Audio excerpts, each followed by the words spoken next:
아무좀 닦고라 닫도란 묻고라 울라다나 위에서 발로베리에 꾸딘 울랑가 데꼬 나와키 누리 나마이 몰루캉 닥캉 오에갱 히트가 올리갱 나마나마 닫도란 묻고라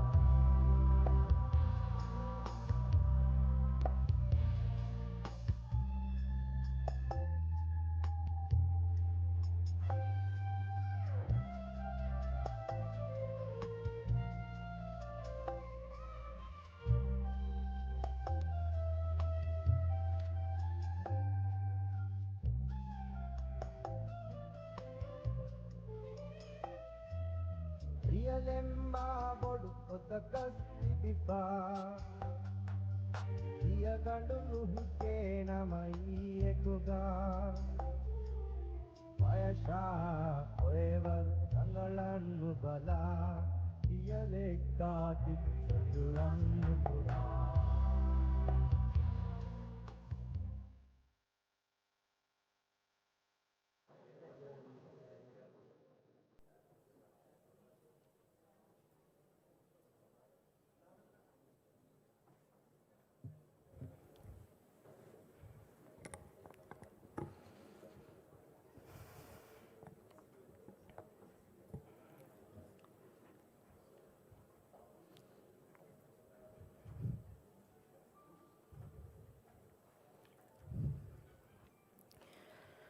أعوذ بالله من الشيطان الرجيم بسم الله الرحمن الرحيم هو الذي أنزل من السماء ماء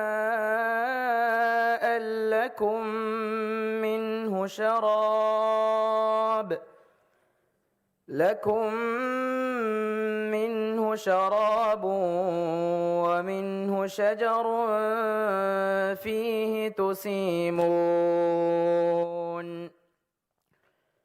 ينبت لكم به الزرع والزيتون والنخيل والأعناب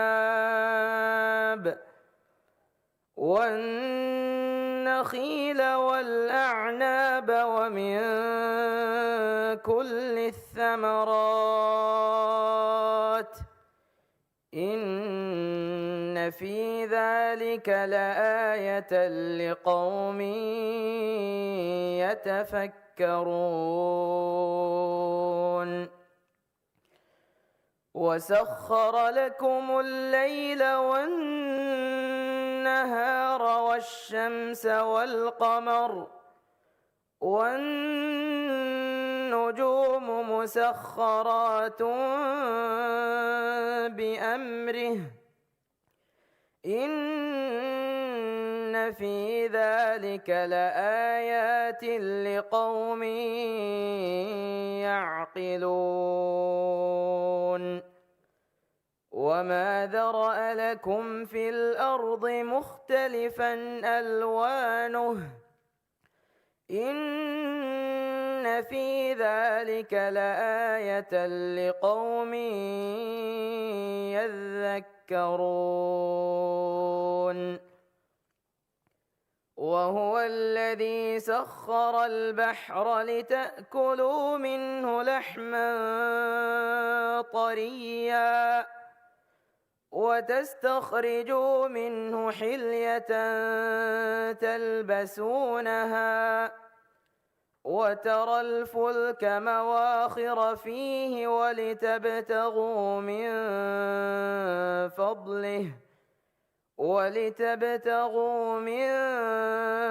فضله ولعلكم تشكرون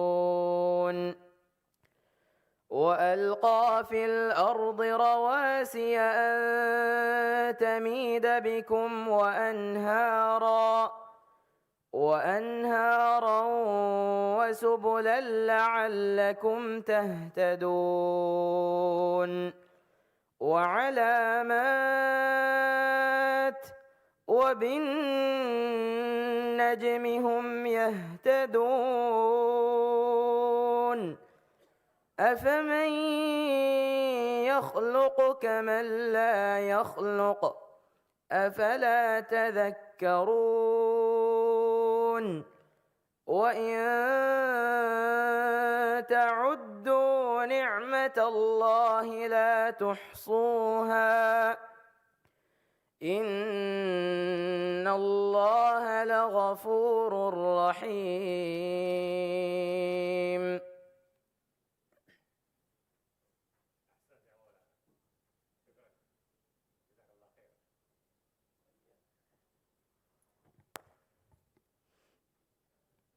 Bismillahirrahmanirrahim. Excellencies, distinguished delegates, ladies and gentlemen, Assalamu alaikum and a very good morning. My name is Mariam Hamra Hassan Didi and I will be your Master of Ceremony this morning. It is my great pleasure to warmly welcome all of you to the Maldives and to the opening ceremony of the 30th session of the Indian Ocean Tuna Commission. It is a privilege for the Maldives to host this important gathering for the first time, bringing together representatives from across the Indian Ocean region and beyond, united in our shared commitment to the sustainable management of tuna and tuna-like species. We are delighted to welcome over 200 delegates and stakeholders to Male, and we hope your time here will be both productive and memorable. The ceremony began with the recitation of the Holy Quran by Al-Hafiz Uwais bin Inaz, a student from Ahmadiyya International School. It is now my pleasure to invite the Honorable Minister of Fisheries, Agriculture and Ocean Resources, His Excellency Ahmad Shyam, to deliver his welcome remarks. Minister Ahmad Shyam.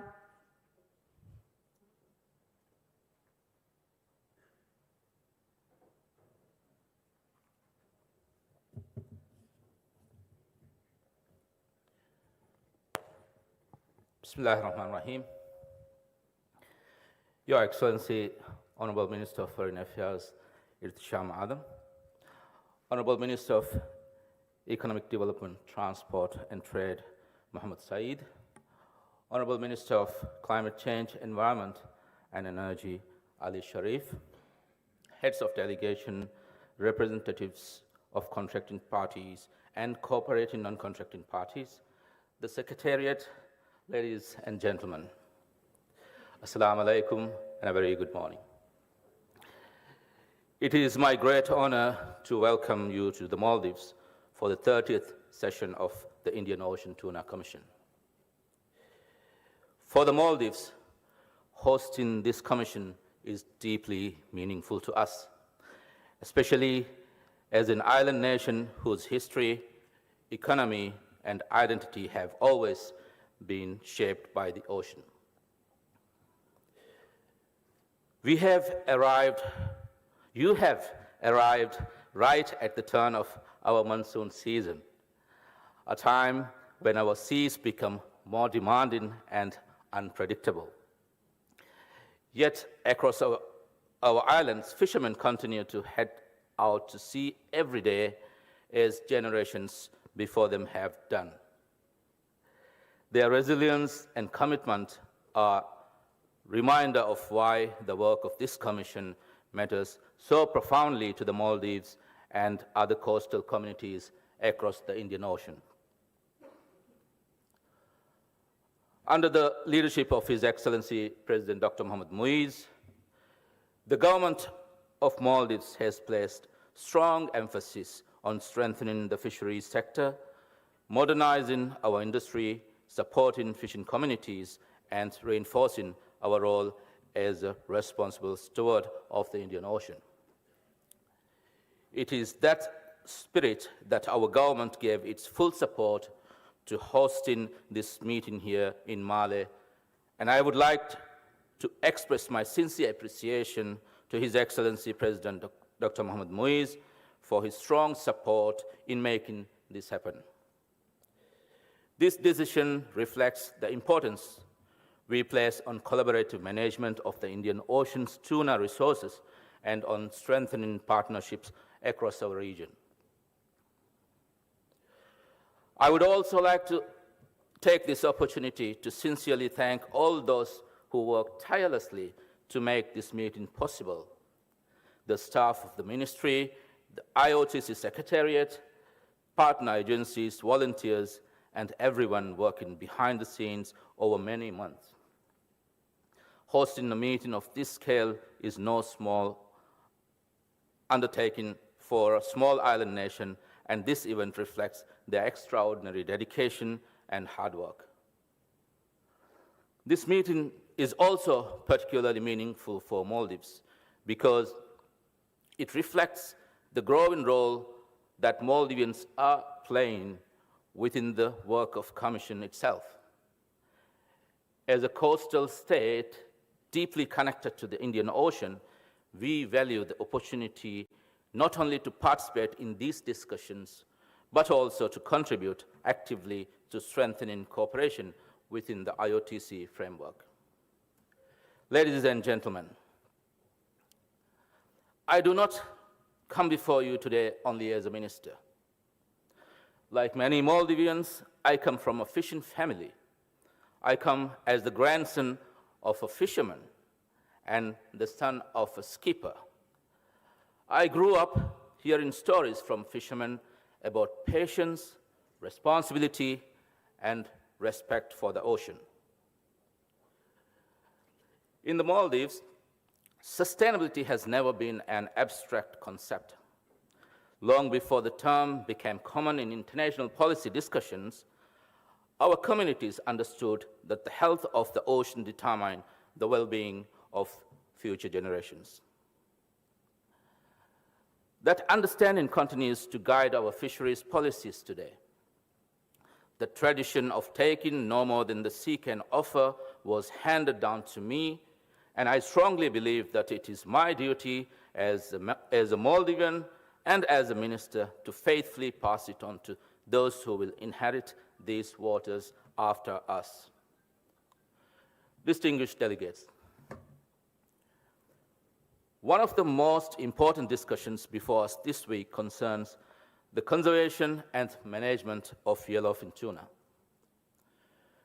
The Maldives has consistently supported the objective of rebuilding yellowfin stocks.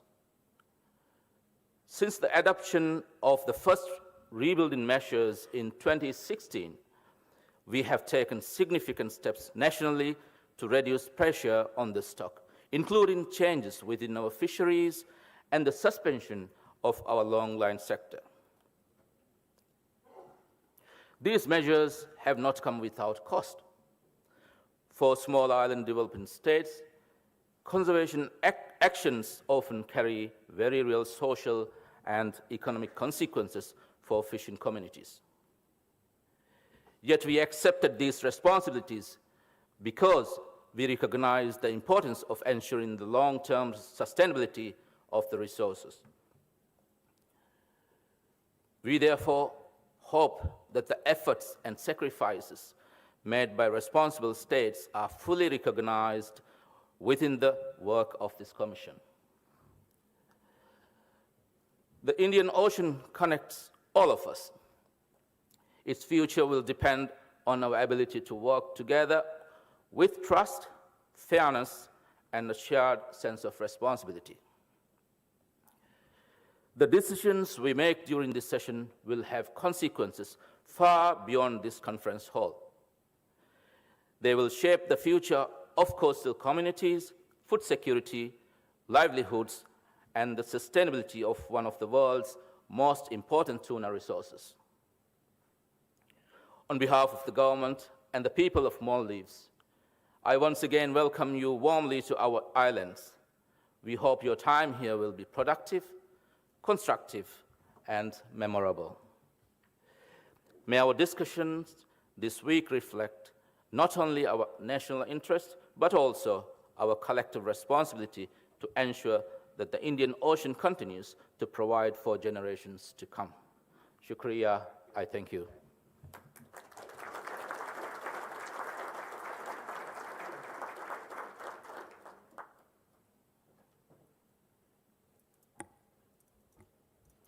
Thank you, Honorable Minister. I now have the honor to invite the Honorable Minister of Foreign Affairs, Her Excellency Irtisham Adam, to address the ceremony. Minister Irtisham Adam.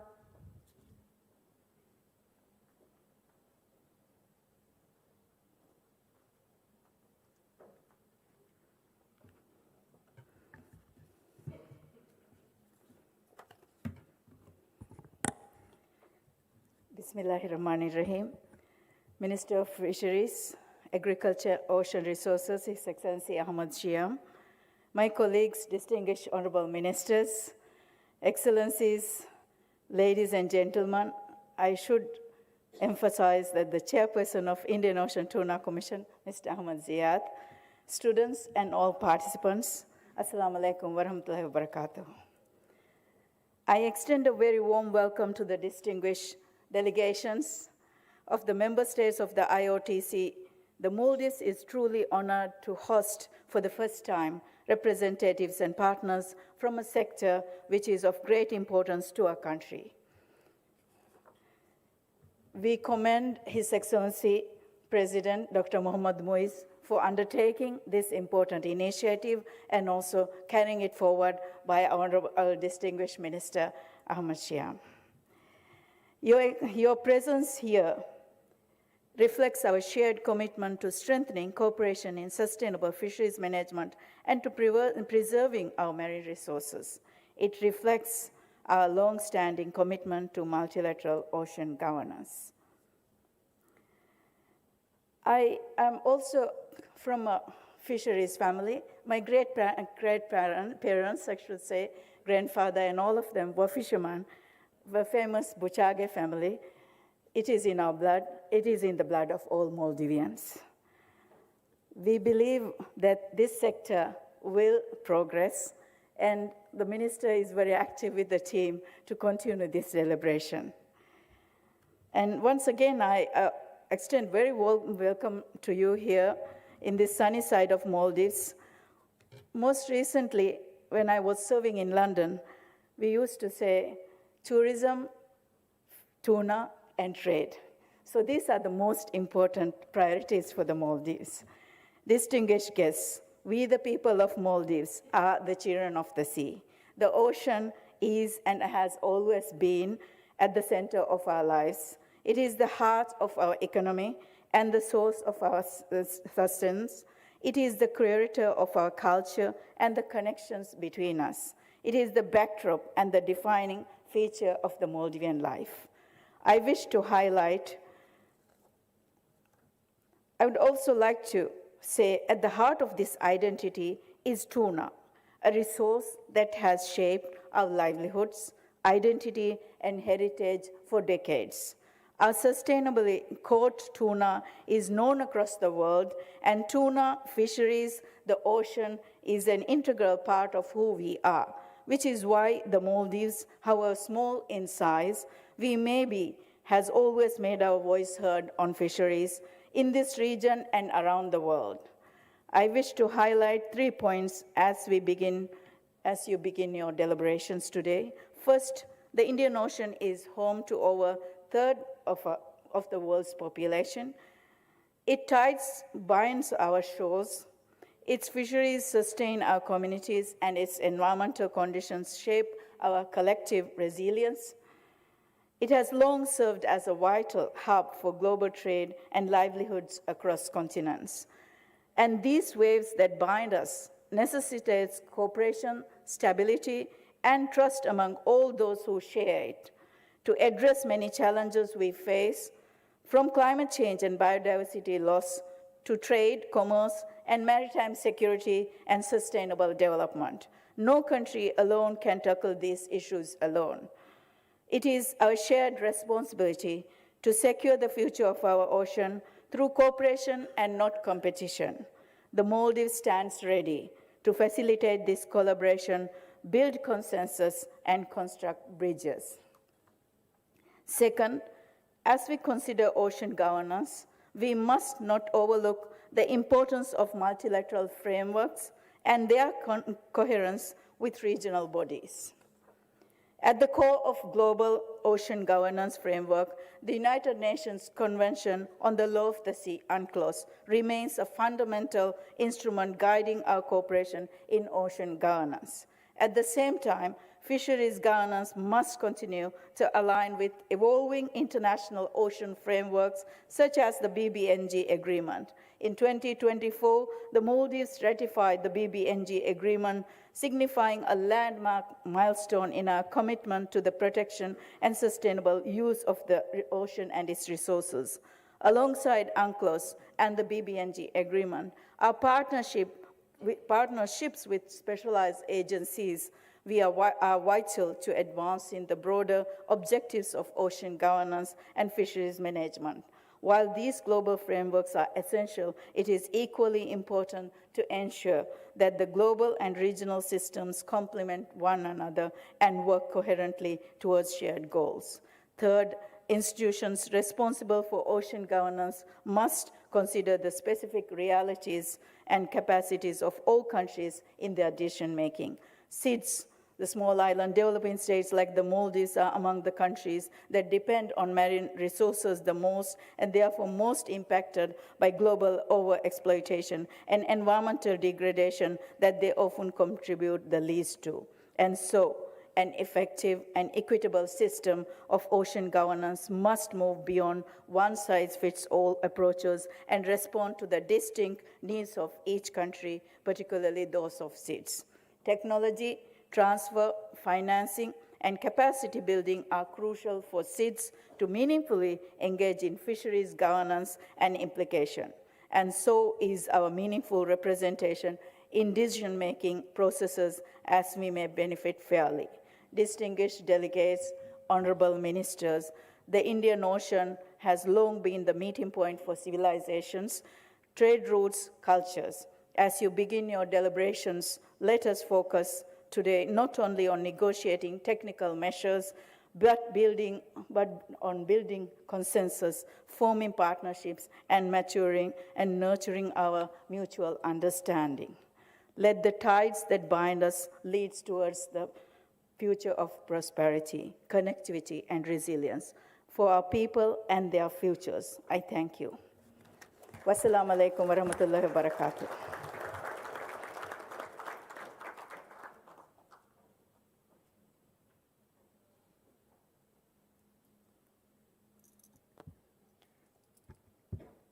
Thank you, Honorable Minister. Distinguished delegates, I would now like to invite the chairperson of the Indian Ocean Tuna Commission, Mr. Adam Ziad, to deliver a few remarks.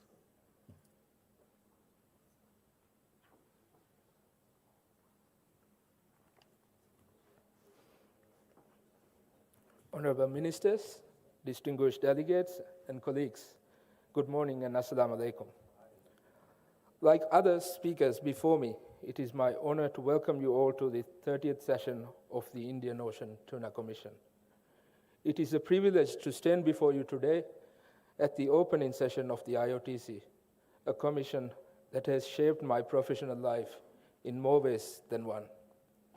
As we gather here in the middle of the Indian Ocean, on these geographically remote yet deeply interconnected islands, we are reminded of a simple fact. We are in this together, and our futures are shared. The ocean that surrounds binds our destinies together. The decisions we make here will echo far beyond this hall. It will ripple across nations, industries, and generations. For this commission, this year carries a special significance. In 2026, the IOTC marks its 30th anniversary. Since the IOTC agreement entered into force on 27 March 1996, we have spent 3 decades on negotiations, science, cooperation, and compromise. 3 decades of learning how to manage shared resources in a region vast and diverse as ours.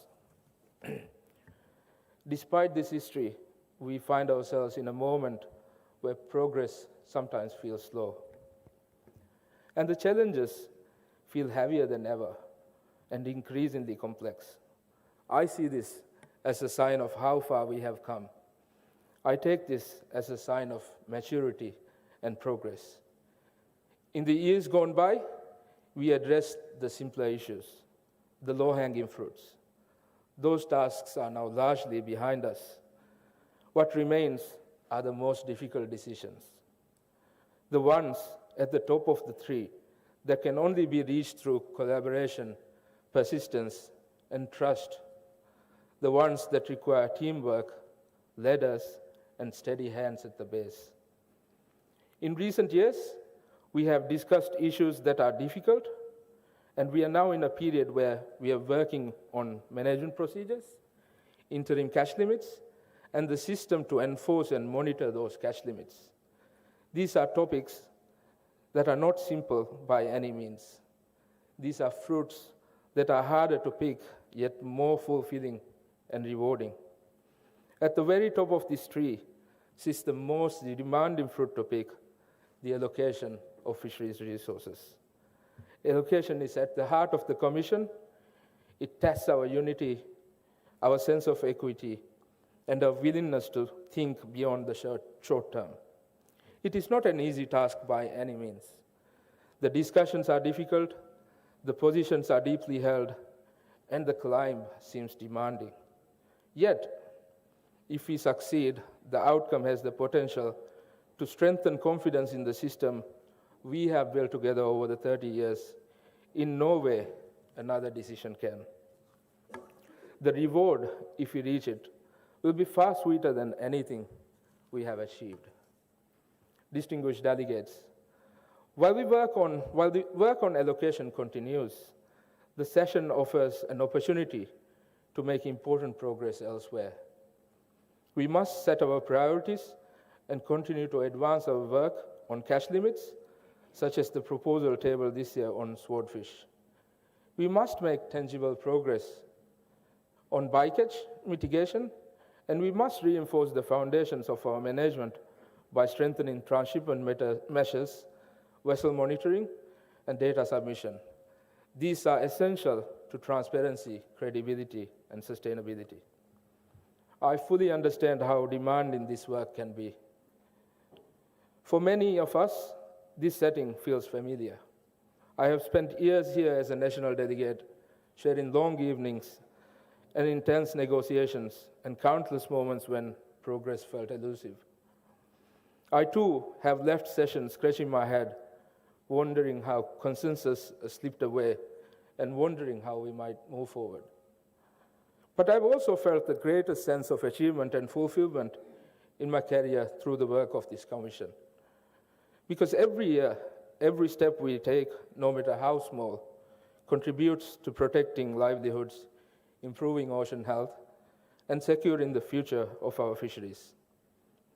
We have grown over the past 30 years. Our institution has matured, and we have come a long way.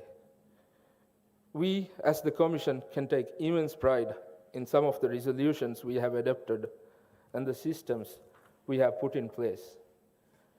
To name some of the notable achievements in recent years, the IOTC is the first RFMO to adopt management procedures for 2 tropical tuna species. The IOTC is the first tuna RFMO to adopt a management procedure for a non-tuna species. And notably, we have also adopted and put in place the world's first drifting fed register. These are by no means simple tasks. As we open this 30th session, let us commit to constructive engagement. Let us listen with respect, challenge one another openly, and work in good faith. And let us remember that meaningful, lasting progress is rarely dramatic. It is achieved step by step through patience and persistence. I will do my utmost to guide our discussions and to build on the progress we have achieved in recent years. Thank you, and I wish you all a productive and forward-looking session. Assalamu alaikum.